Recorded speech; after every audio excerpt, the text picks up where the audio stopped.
आचार्य द्रोण राजकुमारों को धनुर्विद्या की विधिवत शिक्षा प्रदान करने लगे।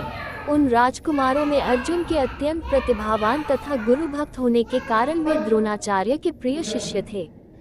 द्रोणाचार्य का अपने पुत्र अश्वत्थामा पर भी विशेष अनुराग था, इसलिए धनुर्विद्या में वे भी सभी राजकुमारों में अग्रणी थे, किंतु अर्जुन अश्वत्थामा से भी अधिक प्रतिभावान थे। एक रात्रि को गुरु के आश्रम में जब सभी शिष्य भोजन कर रहे थे, तभी अकस्मात हवा के झोंके से दीपक बुझ गया। अर्जुन ने देखा अंधकार हो जाने पर भी भोजन के कौर को हाथ मुंह तक ले जाता है। इस घटना से उन्हें ये समझ में आया कि निशाना लगाने के लिए प्रकाश से अधिक अभ्यास की आवश्यकता है और वे रात्रि के अंधकार में निशाना लगाने का अभ्यास करना आरंभ कर दिया। गुरु द्रोण उनके इस प्रकार के अभ्यास से अत्यंत प्रसन्न हुए। उन्होंने अर्जुन को धनुर्विद्या के साथ ही साथ गदा, तोमर, तलवार आदि शस्त्रों के प्रयोग में निपुण कर दिया।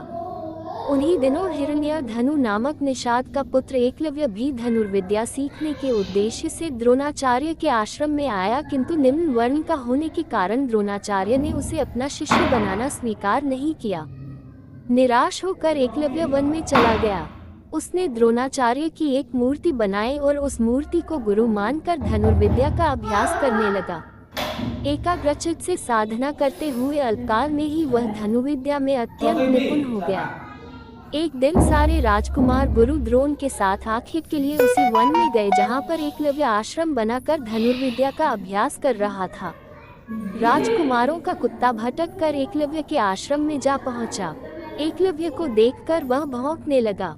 इससे क्रोधित होकर एकलव्य ने उस कुत्ते अपना बाण चला कर उसके मुंह को बाणों से भर दिया।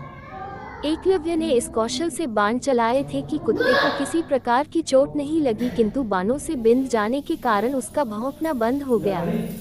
कुत्ते के लौटने पर जब अर्जुन ने धनुर्विद्या के उस कौशल को देखा तो वे द्रोणाचार्य से बोले, हे गुरुदेव, इस कुत्ते के मुंह में जिस कौशल से बाण चलाए गए हैं उससे तो प्रतीत होता है कि यहाँ पर कोई मुझसे भी बड़ा धनुर्धर रहता है। अपने सभी शिष्यों को लेकर द्रोणाचार्य एकलव्य के पास पहुँचे और पूछे, हे वत्स, क्या ये बाण तुम्ही ने चलाए हैं? एकलव्य के स्वीकार करने पर उन्होंने पुनः प्रश्न किया, तुम्हें धनुर्विद्या की शिक्षा देने वाले कौन हैं? एकलव्य ने उत्तर दिया, गुरुदेव, मैंने तो आपको ही गुरु स्वीकार करके धनुर्विद्या सीखी है। इतना कहकर उसने द्रोणाचार्य की उनकी मूर्ति के समक्ष ले जाकर खड़ा कर दिया। द्रोणाचार्य नहीं चाहते थे कि कोई अर्जुन से बड़ा धनुर्धारी बन पाए। वे एकलव्य से बोले, यदि मैं तुम्हारा गुरु हूँ तो तुम्हें मुझको गुरु दक्षिणा देनी होगी। एकलव्य बोला, गुरुदेव, गुरु दक्षिणा के रूप में आप जो भी मांगेंगे मैं देने के लिए तैयार हूँ। इस पर द्रोणाचार्य ने एकलव्य से गुरु दक्षिणा के रूप में उसके दाहिने हाथ के अंगूठी की मांग की। एकलव्य ने सहर्ष अपना अंगूठा दे दिया। इस प्रकार एकलव्य अपने हाथ से धनुष चलाने में असमर्थ हो गया तो अपने पैरों से धनुष चलाने का अभ्यास करना आरंभ कर दिया।